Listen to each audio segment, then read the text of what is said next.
I'm Ashton Addison from Blockwest Capital for Investment Pitch Media, and today on the Blockchain Interviews, we have Ian Darrow, the co-founder of Archipelago. Ian, welcome to the show, and thank you for taking the time. Yeah, thanks for having me, Ashton.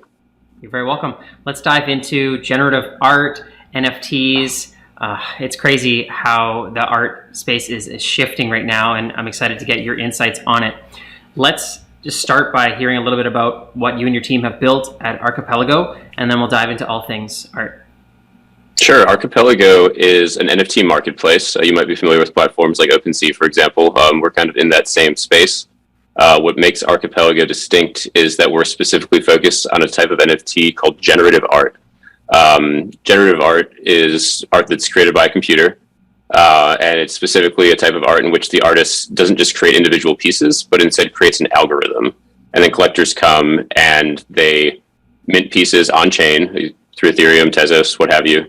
And then the outputs of the pieces generally aren't known until the piece is actually created. So the artist has to create this incredibly robust algorithm that, creates hundreds or thousands of good outputs without the artist being able to have any curation or final say in what comes out. Very cool. And yeah, it's quite the contrast from traditional art with a paintbrush, sort of making strokes on a canvas. I'm curious if you know more about generative art in the NFT space, and I feel like although NFTs are quite new, generative art's probably been around for a long time. Yeah, generative art has been around for, I think, almost as long as computers have been around. There's an amazing essay by quite a famous generative artist called Tyler Hobbs. It's called The Rise of Long-Form Generative Art. It's on his website. And yeah, he talks about how the history of generative art is that you'd have these artists, they would create these algorithms that, fundamentally are quite similar to what an artist might make today.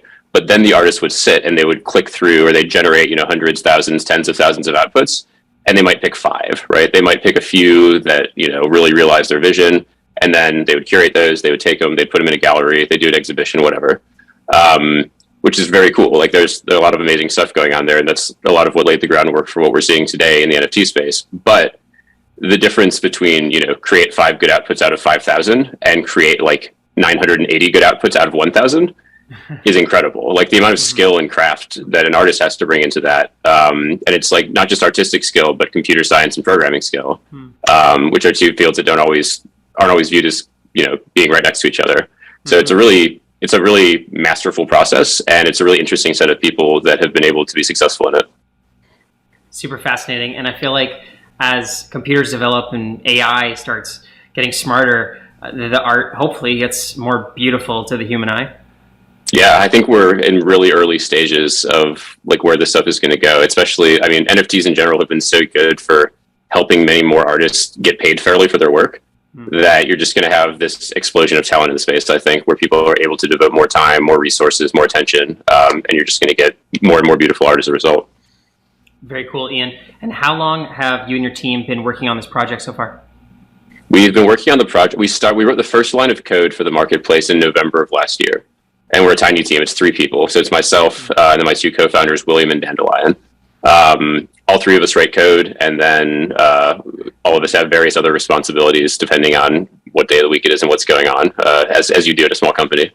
And so it took us, and then we launched the marketplace about 5 weeks ago. So it was just under 7 months from first line of code to marketplace launch. Wow, incredible. And I've seen on your Twitter that some of the art is selling for a lot of Ether. There was like a 460 Ether for one of the pieces of art. That's a huge amount.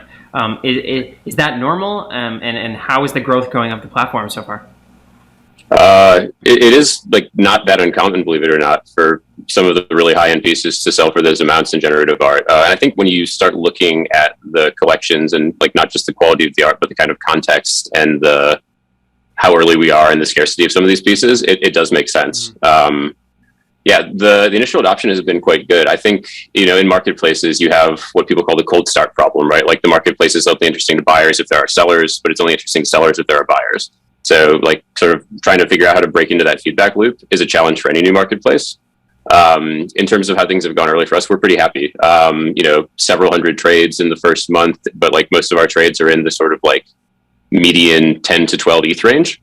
So it's not sort of like nickel and dime stuff. It's like a bunch of really significant trades and like fairly serious collectors on the platform so far.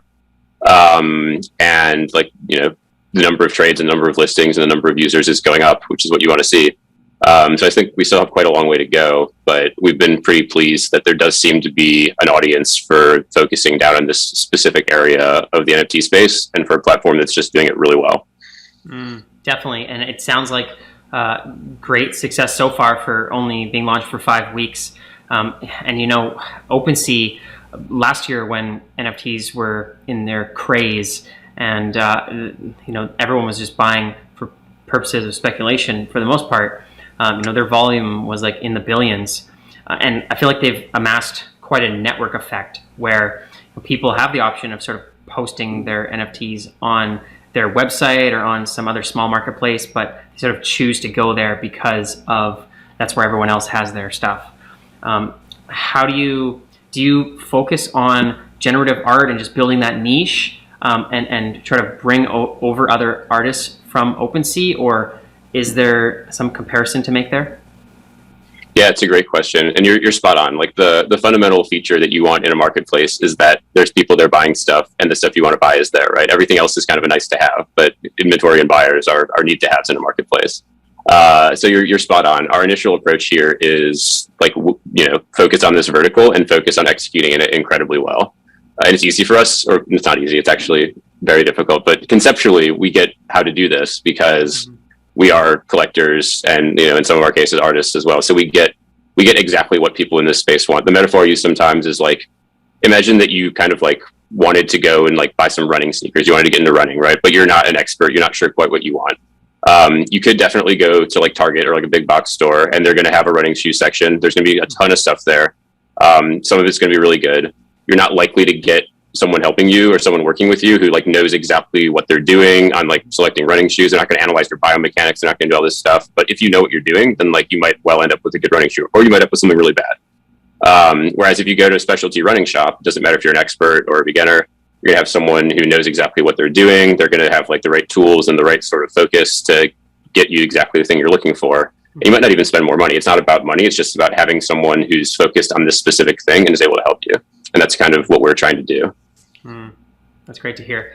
And, with the creation process of generative art, you would think this person's going to know more about computers and be technical savvy compared to a traditional artist that's painting on a canvas. I feel like there's something about the minting process and actually the final stage of putting the art up for sale, making it easier for people that don't really have the technical expertise, or just making it easy and cheap and fast. Is there some special process to that that is going to help people be able to like list their art or be able to buy the art easily off the platform? Yeah, we've been pretty focused on this from day one. I think I've been in the crypto space for 6 years now, and user experience has always been like one of the sticky points in crypto, right? We've tried to just build very intuitive flows around every single action that you can take in Archipelago. So sort of like not requiring the user to learn a bunch of technical jargon, sort of walking them through different steps, using what we can pick up from them on the technical side to like understand like, oh, do you need to install a wallet? Like, do you not have that? We can help you with that, right? Do you need to do all these weird like wrapping ether type things in the background that like make sense to you or me, but like someone who's just getting the space might be like, all I want to do is buy some art, man. Like, what is this? So just trying to make all of those steps very explicit to the user and explain what's going on. Not only helps them pick up art on the platform, but also is like we're fulfilling our role as helping to bring new people into the Web3 space, which is like really quite important as well. Definitely, I completely agree. And you mentioned at the beginning about how generative art's sort of been around since the dawn of computers. How quickly and what are you seeing in the rate of growth in how those artists are moving their art into the NFT space to make it available for crypto buyers? It's a great question. I don't know. I mean, in some sense, like most of the people who are now doing NFT art are existing artists, right? There's not that the NFT space just hasn't been active for that long. And so there's not a lot of people who are kind of native to this environment. It's all existing artists who are coming in. But I think that we'll see an acceleration of this, especially as we're starting to see that, like, compared to the traditional gallery experience, NFTs can just be a really good deal for artists. Like, not just on the economic side, but like the ways that it lets you have a much better ability to connect with your collectors. a much more direct sort of line, a lot more like efficiencies and ability to reach a broader audience. I think that this is, I think this is likely to accelerate. Mm-hmm. And I definitely feel there's other advantages to selling your art through NFTs. I'm guessing, to get a piece of art into an art exhibit, there's definitely some costs there, and maybe the exhibit takes a cut. And then if that gets resold, the artist normally doesn't get a cut. But from what I understand in NFTs, resales and other special contracts can help artists, in perpetuity. Yeah, it's an unbelievable improvement compared to the status quo, in my opinion. The way it works on Archipelago, for example, is that every single collection of art that we onboard onto the platform, we refer to another smart contract in most cases, or a specified address that receives royalties. And every single transaction that happens on the platform, that artist gets paid their royalty instantly. There's no payment processors, there's no intermediaries. It's just like, you created this art, you brought it into the world, this is the deal, and it just happens automatically. So, and as a result of just the general efficiencies that are possible by digitizing this stuff, the royalty rates are lower and the artists make more because the pieces trade more easily. It's better for the consumer, better for the artist, less of a headache for us as the platform, because we don't have to be processing all this stuff manually. So it's a nice setup. Definitely. Yeah. And I think everyone wants to help artists that have, have the short end of the stick in the past, to finally bring technology that can make artists not become starving artists. There's so many artists out there that aren't in the 1% that are trying to make it, and this technology, I believe, is a great avenue to do so. Yeah, I completely agree. And I think there's been backlash against NFTs, of course. There's people that have objections. Some of them are well founded and stuff we have to figure out, right? But for every artist that makes millions of dollars on an NFT drop, there's a bunch of other artists who are just making a decent salary every year producing art they love, right? And there's still really passionate communities of collectors around these lower price collections. It's not about inaccessibility, it's the opposite. It's just about making sure that artists of all various levels are able to get paid to bring things that are beautiful and valuable into the world. Mm-hmm. Definitely. And I've seen with some of the other NFT platforms that they partner with celebrities or major artists and do NFT drops or auctions that sell out right away in order to bring more people onto the platform. Is that part of the strategy for growing your guys' platform as well? Yeah, I'm not sure on the celebrity side. I think one of our big principles from day one has been art front and center. So if you go to Archipelago, you'll notice that every single page has art above the fold. That's been one of our big premises from the whole get go. It's you're here to see art, we're going to show you art. I think from a sort of short-term growth perspective, celebrity connections can make a ton of sense, but unless the artist is the celebrity and we're foregrounding them in a really natural way that makes sense for them and is valuable to the users, I think that would be a trickier one for us. But we're always looking into ways to support artists better. I'm actually really excited about an upcoming collaboration we have.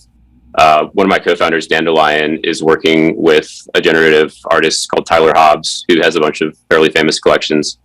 And they have a drop coming out in September, and we're able to support them by running the auction through Archipelago. And there's some novel mechanisms to that. NFT drops are really fun. They're kind of the Wild West, and there's a lot of intrigue and excitement around them. And because of the way that our engineering team is set up, we're able to develop a pretty novel smart contract and user experience for them that addresses some of the shortcomings we've seen in traditional sort of auction contracts for these types of drops.